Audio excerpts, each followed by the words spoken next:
존경하는 국민 여러분, 재외 동포 여러분, 문희상 국회의장님을 비롯한 선배 동료 의원 여러분, 이낙연 국무총리 또 국무위원 여러분, 전북 군산 출신 바른미래당 원내대표 김관영 의원입니다. 지난해 대한민국은 1,400만 촛불 민심의 힘으로 정권 교체를 이루었습니다. 이게 나라냐며 제대로 된 국가를 만들어 달라는 국민적 요구를 안고 문재인 정부는 출범했습니다. 그러나 1년 4개월 동안 문재인 정부는 경제정책에서는 시장과 싸우는 실험적인 정책을 남발하는 무모함을 보였습니다. 또 전국의 여러 갈등 현안에 대해서는 책임지는 정치 대신에 뒤로 숨었습니다. 우리는 안타깝게도 문재인 정부를 다음과 같이 규정할 수밖에 없습니다. 문재인 정부는 경제에서는 무모하고 무능하며 정치에서는 무책임합니다. 존경하는 국민 여러분, 우리 경제는 2008년 금융위기 이후 최악의 상황입니다. 각종 경제 지표상 고용 쇼크, 분배 쇼크, 투자 쇼크라고 합니다. 여기에 물가 폭등까지 예상되고 있습니다. 낙제점인 경제 성적표를 받아들고도 문 대통령께서는 우리는 올바른 경제정책 기조로 가고 있다라고 말씀하셨습니다. 야당만이 아닙니다. 문재인 대통령의 경제정책을 만든 사람들이, 수많은 대한민국 경제 전문가들과 기업가들이, 근로자와 소상공인, 심지어 취업 준비생들까지도 연일 대한민국 경제를 걱정하는 목소리를 내놓고 있습니다. 현 정부 경제정책 핵심인 소득주도 성장정책은 소득 양극화를 해소하자는 취지와 구호는 좋습니다. 그러나 현실에서는 당초 의도대로 작동되지 않았다는 것이 이미 증명됐습니다. 가처분 소득의 증대는 성장의 과실이지 성장의 토대가 될 수가 없습니다. 소득주도 성장정책 중 최악의 결정은 바로 유례없는 최저임금의 급격한 인상입니다. 86년 최저임금 제도가 도입된 이후 지난해와 올해처럼 최저임금 인상이 국가적 문제가 된 적이 있었습니까? 또 국가가 나서서 일자리 안정자금이라는 이름으로 최저임금 인상분을 직접 보전해 준 적도 있었습니까? 최저임금 결정 시에는 기업들의 최소한의 부담 능력을 감안했고 혹여라도 기업이 감당하지 못할 만큼 인상돼서 일자리가 줄어드는 상황은 막아야 되겠다라고 하는 점을 고려했었기 때문입니다. 2년 만에 29%, 이 정도 최저임금 인상을 정상적으로 감당할 기업은 그리 많지 않을 것입니다. 통상 수준을 넘어서는 최저임금 중 그 증가분에 대해서 정부가 기업에 대해서 직접 보전하겠다면서 올해 3조, 내년에 3조 예산 편성했습니다. 그런데 언제까지 정부가 이렇게 세금으로 막을 수 있습니까? 또 그 사이에 최저임금은 또 오를 것이고 악순환은 반복될 것입니다. 지난달 장하성 청와대 정책실장이 최저임금 인상이 소득주도 성장정책의 극히 일부분이다라고 얘기했습니다. 최저임금 인상이 극히 일부분이라면 소득주도 성장을 이끌 다른 여러 가지 방법들이 있다는 말로 저는 이해가 됩니다. 그런데 왜 그러한 성장정책을 제대로 쓰지 않습니까? 영세 소상공업자들은 눈물 짓고 일자리를 잃은 최저임금 근로자들 왜 절망 속에 살게 합니까? 저는 시장의 현실을 무시하면서 최저임금 급격한 인상을 밀어붙이고 있는 문재인 정부의 소득주도 성장 정책을 무모하다라고밖에 칭할 수가 없습니다. 문 대통령께 강력하게 촉구합니다. 소득주도 성장의 환상에서 벗어나셔야 합니다. 경제의 현실을 꼭 직시하십시오. 바른미래당은 최저임금위원회를 개편해서 최저임금의 결정 방식을 바꾸겠습니다. 최저임금 인상의 속도를 조절하겠습니다. 업종별, 규모별 차등 적용을 적극적으로 추진해 나가겠습니다. 일자리 문제도 심각합니다. 일자리 정부를 표방했지만 결국 일자리 실패 정부가 됐습니다. 사실 첫 단추가 잘못 꿰어졌습니다. 이 정부 출범 당시에 임기 내에 공무원 일자리 17만 개를 포함해서 81만 개의 공공부문 일자리 확대 정책을 펴겠다고 했습니다. 청와대에 설치된 일자리 상황판은 정부 예산으로 만든 일자리를 확인하는 도구로 이용되고 있습니다. 일자리 예산으로 2년에 걸쳐서 약 54조 원을 투입했습니다. 내년에는 또 23조 넘게 투입하겠다고 합니다. 특히 공무원 수를 늘리겠다는 정책이 채용 시장에 준 신호는 심각합니다. 정부가 일자리를 직접 고용하면 방법은 쉽습니다. 그러나 이것은 역대 정부 어느 정부도 하지 않은 자제를 해온 하책 중의 하책입니다. 올 7월 기준으로 우리나라 취업자 수는 약 2,700만 명입니다. 전체 공무원 수는 중앙직, 지방직 합해서 약 100만 명입니다. 전체 취업자 수의 약 3.7%에 불과한 공무원, 그 공무원이 되기 위해서 취업준비생의 약 40%가 공시족이 됐습니다.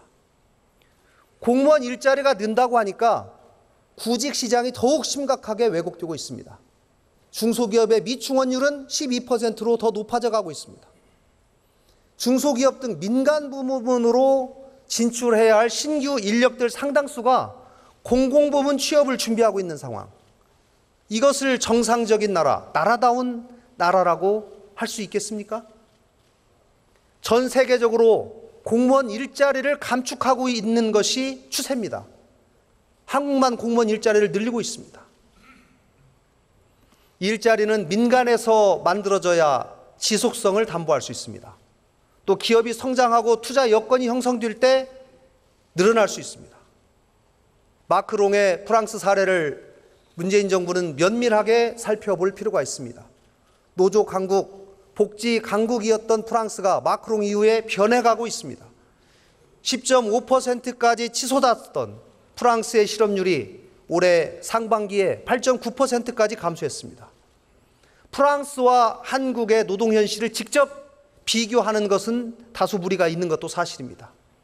분명한 것은 프랑스는 일하기 좋은 환경, 기업하기 좋은 환경을 만들었고 그 결과 실업률이 떨어졌다는 것입니다. 우리나라도 이러한 방향의 노동시장 개혁이 필요합니다. 노동시장 개혁을 위한 관련 입법과 사회적 대타협이 꼭 이루어져야만 합니다. 바른미래당도 앞장서겠습니다. 일자리 정책과 관련해서 주 52시간 근로제를 유지하되 저희 당은 예외 업종을 확대하고 노사 자율 합의에 의한 탄력 근로제, 선택 근로제의 확대를 통해서 근로 유연성을 확보하도록 노력하겠습니다. 존경하는 선배 동료 의원 여러분, 한국 경제의 회복을 위한 바른미래당의 대안을 말씀드리겠습니다. 먼저 경제민주화의 강화를 통한 공정경제 생태계 확보가 중요하다는 말씀을 드립니다. 경제민주화는 기존의 대기업 중심의 성장 정책과는 달리 혁신 기반의 중소벤처기업도 그 중심에 두는 성장 정책입니다. 또 대기업의 성장 과실이 제도적으로 중소기업과 근로자들에게 흐르도록 하는 것입니다. 이러한 기업과 가계의 불평등한 소득 분배 구조를 제도적으로 개선하는 경제민주화의 성과 속에서 경제 발전의 기반과 초석이 만들어지는 것입니다. 그런데 지난 1년 4개월을 돌아보십시오.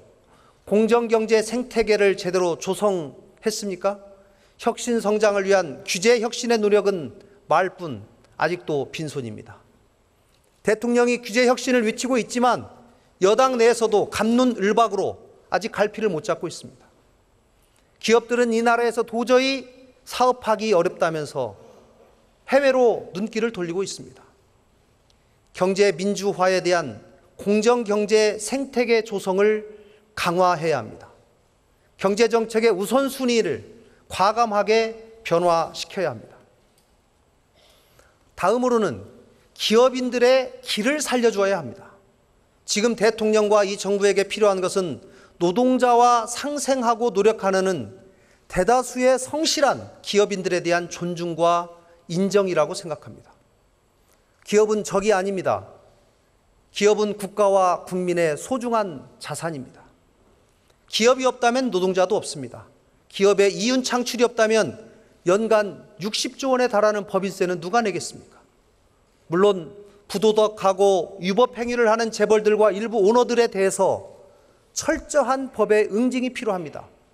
철저하게 조사하고 수사하십시오. 조용하게 또 지속적으로 해 주십시오. 재발 방지를 위한 제도 개선도 같이 해 주십시오. 그러나 일부 기업인들의 불법 행위가 모든 기업인들에 대한 평판까지 훼손해서 기업가 정신을 멍들게 하는 사회를 만들어서는 안 됩니다. 기업인들이 신나게 사업할 수 있는 경제정책을 마련해야 합니다. 중소기업들이 기업하기 좋은 환경, 신성장 동력을 만든 창업기업들이 데스밸리를 무난히 넘기고 대기업들의 기술 탈취로부터 안전한 나라를 만들어야 합니다. 무엇보다도 일자리를 만들고 정상적으로 세금 내는 기업인들이 존중받는 사회적 분위기를 만들어 주십시오. 존경하는 선배 동료 의원 여러분, 요즘 BTS라고 들어보셨을 겁니다. 빌보드 200 차트 1위를 한 우리나라 대표적인 아이돌 그룹 방탄소년단을 말합니다. 방탄소년단의 성공 전략은 과감한 변화를 필요로 하는 한국 사회에 큰 시사점을 주고 있습니다. 방탄소년단은 기존의 대형 기획사에서 잘 짜여진 연습생 시절을 거쳐서 찍어내듯 유사한 특징을 가졌던 통상들의 아이돌 그룹과는 다릅니다.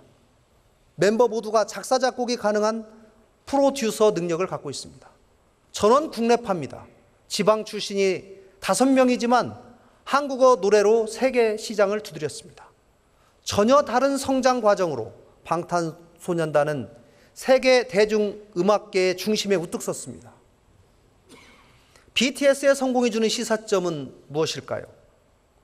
어떤 분야에서든 다양성을 존중하고 창의성을 우선하면 좋은 결과가 나올 수 있다는 것이라고 생각합니다. 기업가 정신이 회복되고 혁신적인 창업이 이루어질 수 있도록 정부는 시장과 기업을 믿어야 합니다. 또 과도한 간섭을 하지 않겠다는 신호를 주어야 합니다. 민간의 창의성이 살아있고 최대한 발휘되는 환경을 만들어 주어야 합니다.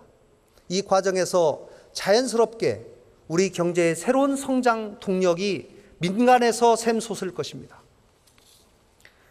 존경하는 선배 동료 의원 여러분, 천송이 코트라고 아마 기억하실 겁니다. 2004년 한류 열풍을 이끌었던 드라마의 여주인공이 입었던 옷입니다. 당시에 액티브 X라는 보안 기술에 막혀서 소비자들이 구매하지 못해서 논란이 된 적이 있지요. 규제 개혁을 외치면서 폐지해야 된다고 4년이 지났지만 액티브 X는 여전히 규제의 상징으로 남아 있습니다. 최근 국회에서는 인터넷 전문은행 특례법이 여당 내 이견으로 처리되지 못했습니다. 금융산업발전법과 핀테크 산업의 혁신을 위해서는 은산분리의 일부 완화도 꼭 필요합니다. 지난해 연말부터 올해 초까지 소위 비트코인 광풍 아실 겁니다. 가상화폐와 관련된 여러 논란들이 있지만 세계가 주목하는 블록체인 기술 개발에 관해서 정부의 과감한 규제 완화와 투자가 필요하다고 생각합니다. ICO는 블록체인 기술 개발 과정에서 필요한 자금을 모집할 수 있는 유일한 동인이고 핵심 비트코인이 바로 비트코인을 포함한 가상화폐 거래에 관해서 우리 정부가 획기적인 정책을 내놓아야 합니다. 지금 블록체인 기술 개발을 제대로 하려면 ICO 허용을 포함한 관련 규제들을 다시 한번 반드시 점검해 봐야 합니다. 신성장 동력을 찾기 위해서는 신기술 개발에 대한 규제 방식에서 과감하고 혁명적인 변화가 필요합니다. 세계는 이미 선허용 후 규제의 세상입니다. 만약 무분별한 규제 완화가 두렵다면 파일럿 산업이라도 허용해야 합니다. 그 과정 속에서 제도 개선에 시사점을 찾아내고 혁신과 규율, 균형점을 찾으면 됩니다. 이런 차원에서 8월 국회에서 통과시키지 못했던 규제프리존법과 지역특구법은 하루빨리 처리되어야 합니다. 민주당과 자유한국당에 제안합니다. 다음 주 중에 이들 법안이 국회에서 처리될 수 있도록 목표를 가지고 집중 심사합시다. 말로만 규제 개혁을 외칠 것이 아니라 행동으로 결실을 맺읍시다. 바른미래당은 무조건적인 규제 완화를 주장하는 것이 아닙니다. 국민들의 생명 및 안전과 관련된 규제는 여전히 필요하고 강화해 나가겠습니다. 불필요한 규제는 과감하게 도려내고 강화해야 할 규제는 강화하겠습니다. 국민의 생명도 지켜내고 혁신 성장이 가능한 기업 환경을 만들어 나가겠습니다. 이틀 전 대한상공회의소 박용만 회장이 국회 각 당을 방문했습니다. 규제 완화 입법의 통과를 말씀하면서 국회에 계류 중인 법안이 1000개가 있는데 그중 700개는 규제 관련 법안, 300개는 지능 관련 법안이라고 언급했습니다. 한쪽에서는 규제 완화, 한쪽에서는 규제 강화. 저는 국회 입법안에 대해서 규제를 평가하는 규제 영향 평가 제도를 우리 국회에 도입하기를 정식으로 촉구하겠습니다. 저희 바른미래당은 이미 이 제도를 도입한 바가 있습니다.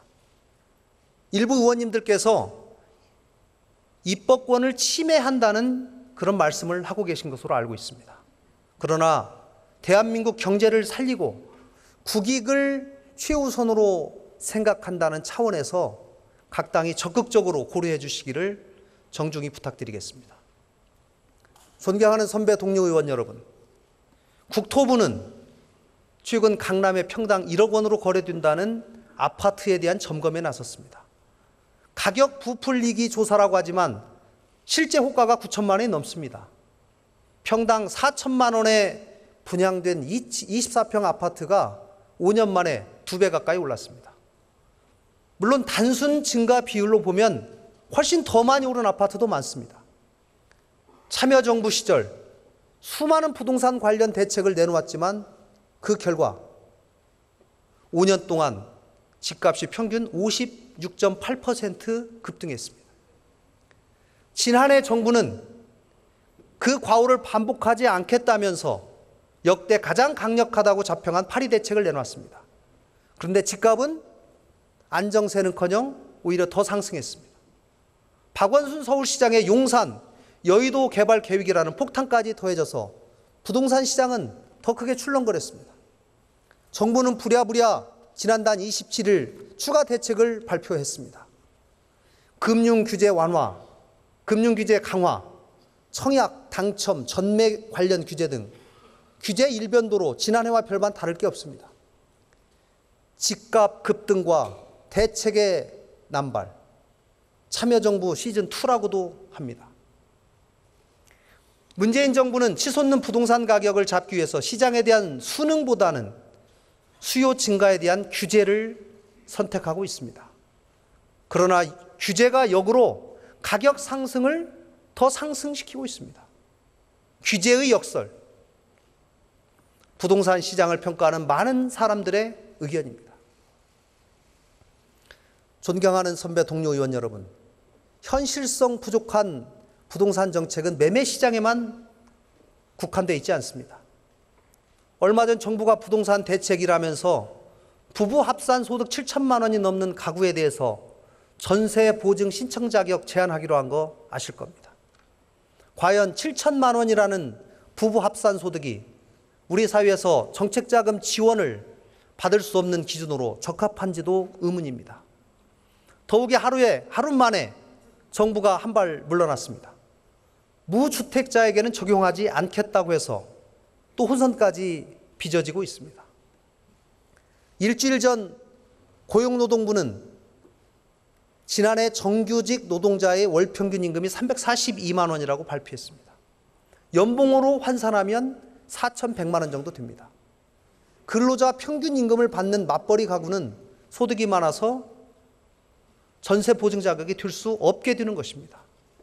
대다수의 맞벌이 가구는 결국 전세자금 대출을 위해서 시중은행이 아니라 제2, 제3 금융권으로 발길을 돌려야 하는 것이 이 정부의 기준입니다.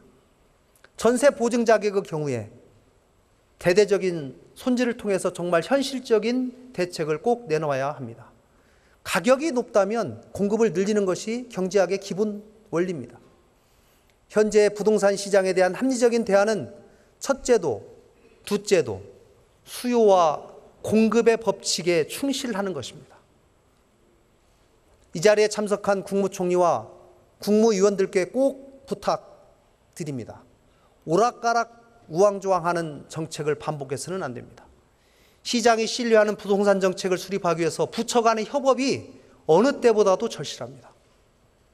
국토부가 부동산 정책을 준비하고 발표할 때는 정부의 경제정책 총괄하는 기재부, 부동산 가격에 가장 큰 영향을 미치는 교육정책을 책임지고 있는 교육부, 부동산 자금에 대한 대출 정책을 관장하는 금융위원회, 수도권 가격 상승의 진원지인 서울시, 경기도 등과 같이 모여야 합니다. 함께 토론하고 정책을 마련해야 합니다. 그 과정에서 각 주체들이 해야 할 일과 하지 말아야 할 일을 사전에 정리해서 부처 간의 엇박자나 혼선이 발생하지 않도록 꼭 해주십시오.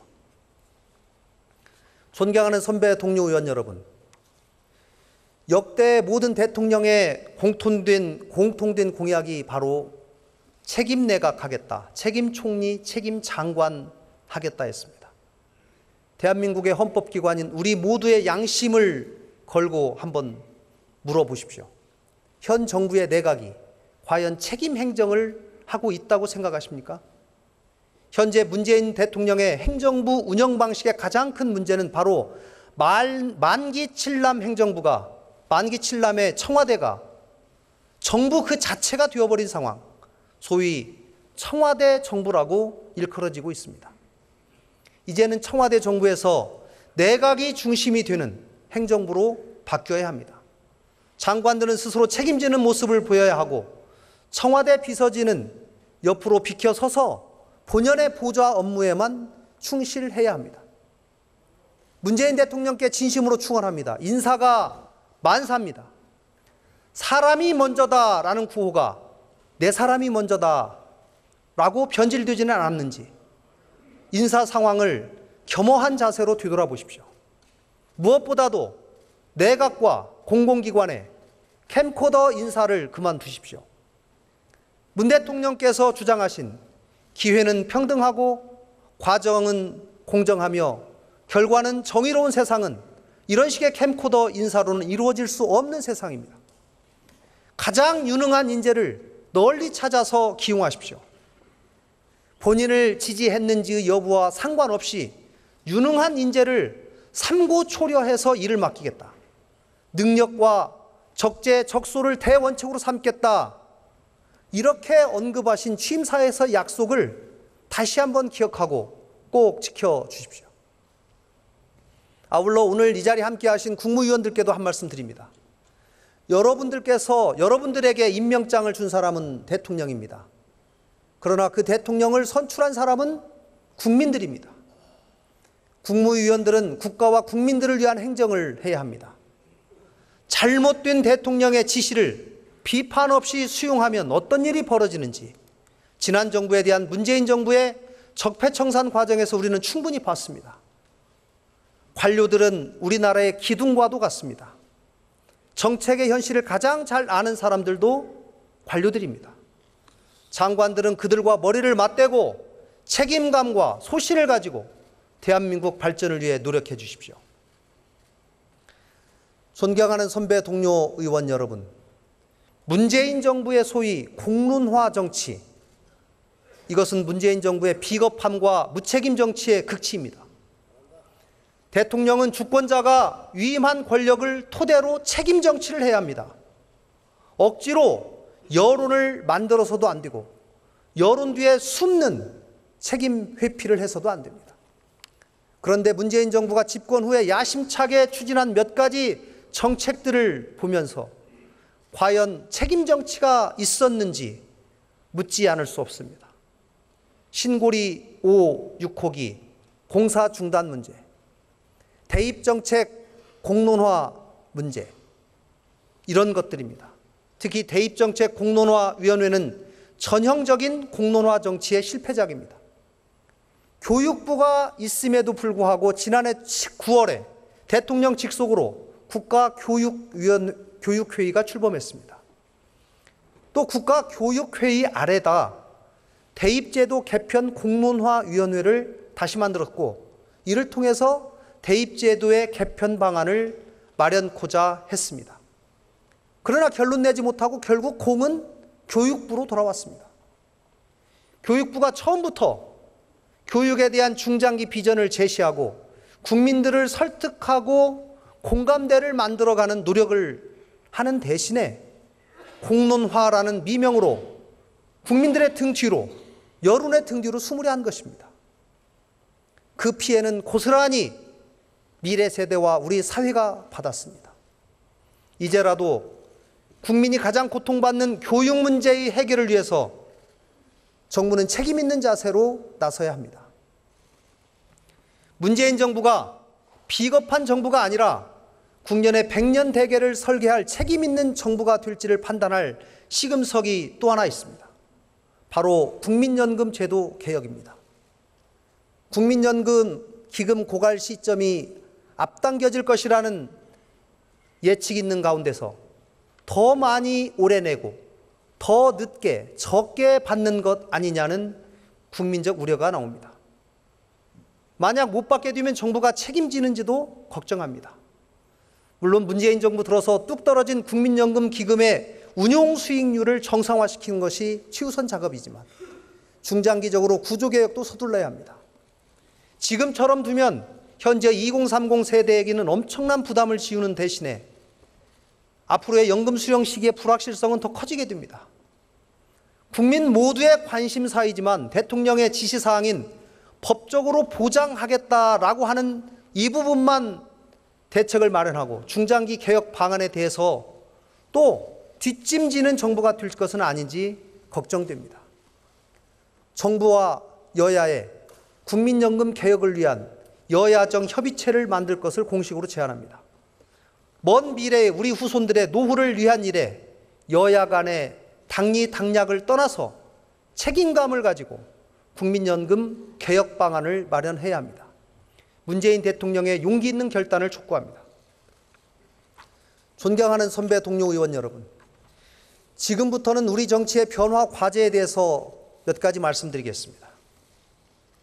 최근 5당 원내대표와 청와대 회동에서 문재인 대통령께서 선거제도 개혁에 대해 대표성과 비례성이 강화되는 선거제도로의 개혁을 적극 지지한다라고 공개 발언하신 것에 대해서 높게 평가합니다. 또 원내 교섭단체 대표연설에서 이해찬 더불어민주당 대표님, 또 김성태 자유한국당 원내대표께서 선거제도 개혁에 대해서 적극적 의지를 밝힌 점도 환영합니다. 존경하는 선배 동료 의원 여러분, 지지율과 민심은 언제든지 변합니다. 또 변화의 바람이 불면 그것이 태풍이 된다는 점을 이 자리에 계신 의원님들은 여러 번 체험하셨을 겁니다. 21대 총선을 앞두고 올해가 선거제도 개편의 적기라고 하는 것 여러분 잘 알고 계실 겁니다. 두 당의 대표께서 이미 선거제도 개편에 긍정적인 의사를 표현한 만큼 이제는 즉각적으로 정치개혁 특위에서 본격적인 논의를 해야 합니다. 올해 안으로 민심 그대로의 선거제도인 연동형 비례대표제를 꼭 도입해야 합니다. 존경하는 선배 동료 의원 여러분, 개헌도 올해 안으로 반드시 이뤄내야 합니다.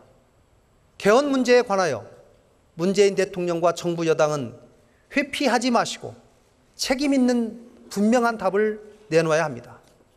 문 대통령께서 역사에 남는 대통령이 될 것인지 이 정권만의 대통령이 될 것인지 결단하셔야 합니다.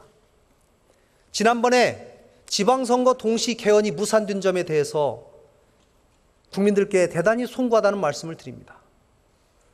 당리당략을 떠나서 국민과의 약속을 지키기 위해서 제3당으로서 많은 노력을 기울였지만 민주당의 일방통행과 자유한국당의 비협조로 결국은 무산됐습니다. 이 문제에 대해서는 당초 약속과 달리 지방선거 동시 개헌 반대 입장을 취하고 개헌에 사실상 반대를 해온 자유한국당이 국민들께 먼저 사과해야 합니다. 또 개헌 무산에는 문재인 대통령의 책임도 있습니다. 공약한 날짜가 되었다고 국회가 수용할 수 없는 개헌안을 던진 문재인 대통령의 행동도 적절하지 못했습니다. 촛불 민심을 완성하기 위해서는 기본권 확대, 제왕적 대통령의 권한 분산, 지방 분권 강화라는 방향으로 개헌이 반드시 이루어져야 합니다. 개헌은 이미 오랜 논의를 거쳤고 이제는 결단만 남았습니다. 대통령과 여야가 대한민국의 건강한 미래를 위해 결단만 한다면 매우 빠른 시간 내에 개헌 작업을 마무리할 수 있을 것입니다.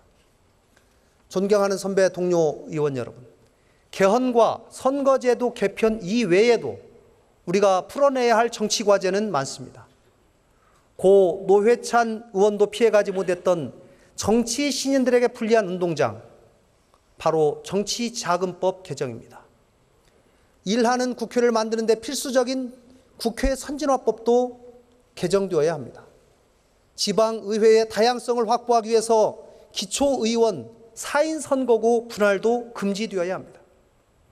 국민들의 참정권 확대를 위한 국민 발안 청원 제도 개선, 국회의원에 대한 국회 소환 제도도 도입되어야 합니다. 정치인에 대한 가장 큰 불신은 권력을 가진 자들의 염치 없음일지도 모릅니다. 우리 모두 부끄럽지 않은 정치인이 되기 위해서 20대 국회에서 개헌과 선거제도 개혁을 비롯한 여러 정치 개혁 과제들을 반드시 매듭짓도록 최선을 다합시다.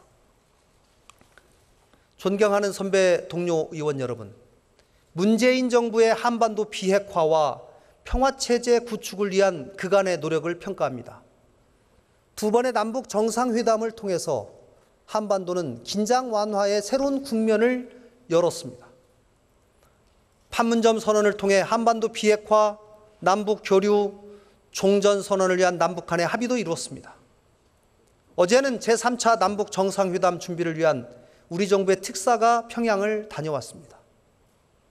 청와대와 여당은 최근에 한반도 비핵화의 속도감 있는 진전을 추동시키기 위해서 또 여야의 정권 교체와 상관없이 일관된 대북 정책의 수행을 위해서 판문점 선언의 국회 비준을 강력하게 요청하고 있습니다.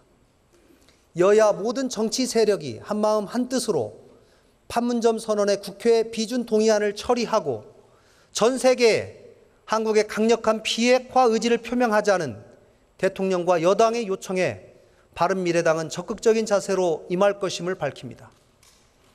다만 판문점 선언 이후에 북한 비핵화에 대한 실질적 진전은 없고 북미 협상마저 교착 상태에 빠져 있다.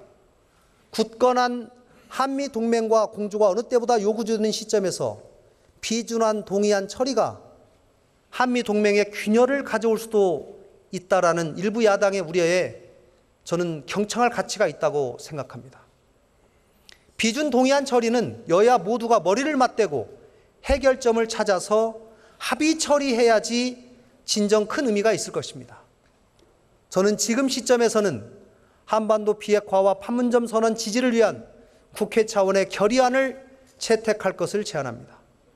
결의안을 통해 국회의 확고한 한반도 비핵화 의지를 전 세계에 표방하고 야당의 우려를 반영해서 굳건한 한미 동맹 유지와 북한에 대해서도 판문점 선언 및 한반도 비핵화의 책임 있는 이행을 촉구하는 내용 등을 담았으면 합니다. 국회의 결의안 채택 직후 판문점 선언에 대한 비준안 처리에 관해서 여야가 머리를 맞대고 본격적으로 논의했으면 합니다. 초당적인 협력이 필요한 부분입니다. 국익에는 여야가 없습니다. 한반도 비핵화를 통한 긴장 완화, 평화 체제가 가져다줄 유무형의 효과와 국익은 엄청날 것입니다. 앞으로 바른미래당은 판문점 선언의 국회 비준 동의안 처리는 물론이고 정권 교체나 정치 상황 변화에 관계없는 남북관계 개선을 위한 제도 마련에 모든 정당이 참여해서 성과를 내도록 이끌어 나가겠습니다. 존경하는 선배 동료 의원 여러분, 안희정 전 충남지사의 비서 성폭행 의혹 사건과 1심 판결이 우리 사회에 던진 메시지는 매우 엄중합니다. 막강한 권력자의 지근거리에서 보좌하던 직원이 감당해야 했던 일들, 법원이 그의 유무죄를 논하는 것을 넘어서 우리는 이를 통해 우리 사회를 다시 한번 뒤돌아봐야 합니다. 미투 운동이 우리에게 던진 숙제는 무엇일까요? 권력에 기대어 약자들에게 가해진 일상에 내재된 지독하게 오래된 폭력을 공개하고 가해자들에게 그 사실을 인정하라는 것이었습니다. 안전지사 1심 판결 이후 수많은 시민들이 거리로 나왔습니다.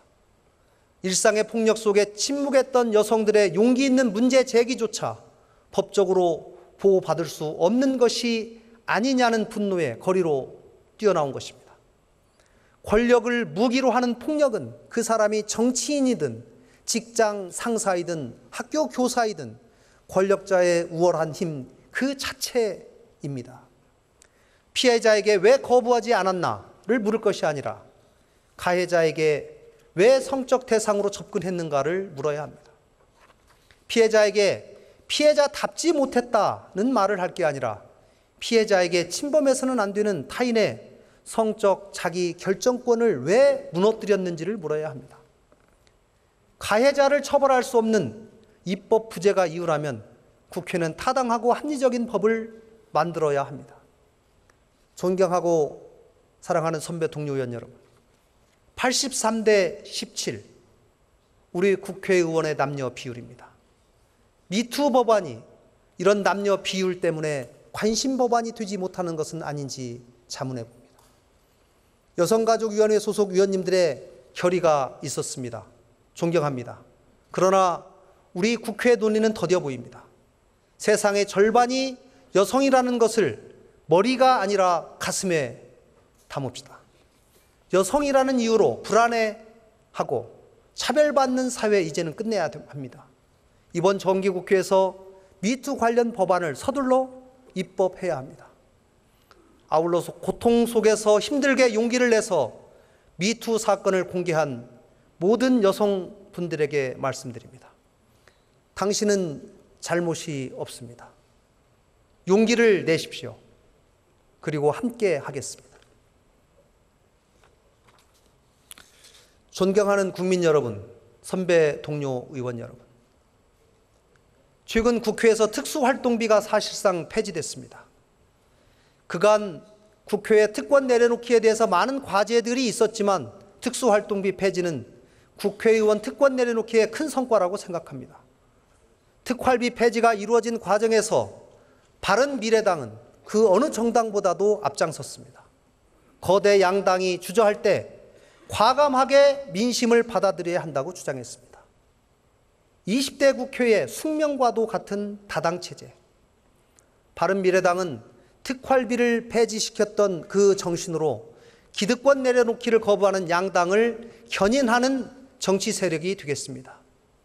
일하는 국회를 만들고 거대 양당이 갈등과 반목으로 국민 여론을 외면한 채 당리당략에 매몰된 정치를 할 때 올바른 길로 견인하는 정당이 되겠습니다. 바른미래당은 진정한 협치를 통해 생산적인 국회를 만들겠습니다. 발목 잡기가 아니라 대안 있는 비판을 통해 협치를 하겠습니다. 사람으로 거래하는 협치가 아니라 정책을 공유하는 협치를 하겠습니다. 바른미래당은 정치가 경제 발전에 걸림돌이 되지 않도록 민생 최우선, 경제를 살리는 정치를 하겠습니다. 대안 있는 비판과 견제를 통해서 문재인 정부를 건강하도록 하겠습니다. 국민의 뜻에 순종하면서 정치의 신뢰를 회복해 나가겠습니다. 존경하는 국민 여러분, 재외 동포 여러분, 문희상 국회의장님을 비롯한 선배 동료 의원 여러분, 이낙연 국무총리를 비롯한 국무위원 여러분, 대한민국의 바른 미래는 어떤 모습일까요? 개인의 자유가 보장되면서 안전한 나라, 누구나 일할 기회를 가지면서 열심히 일하면 정당한 대가를 받는 나라, 특권과 반칙이 없는 나라, 일하고 싶어도 일할 수 없는 사람들에게 최소한의 삶이 보장되는 나라, 성실하게 살아가는 말없는 다수의 이익이 침해받지 않는 나라, 청년들이 꿈을 갖고 아이 낳고 키우고 싶은 생각이 드는 나라, 또 저녁이 있는 삶이 보장되는 나라라고 생각합니다. 쉽지 않은 길입니다. 그러나 가야 할 길이기도 합니다. 이런 대한민국의 바른 미래를 바른미래당이 여기 계신 여러 의원님들과 함께, 국민 여러분과 함께 만들어 나가겠습니다. 끝까지 경청해 주셔서 대단히 감사합니다.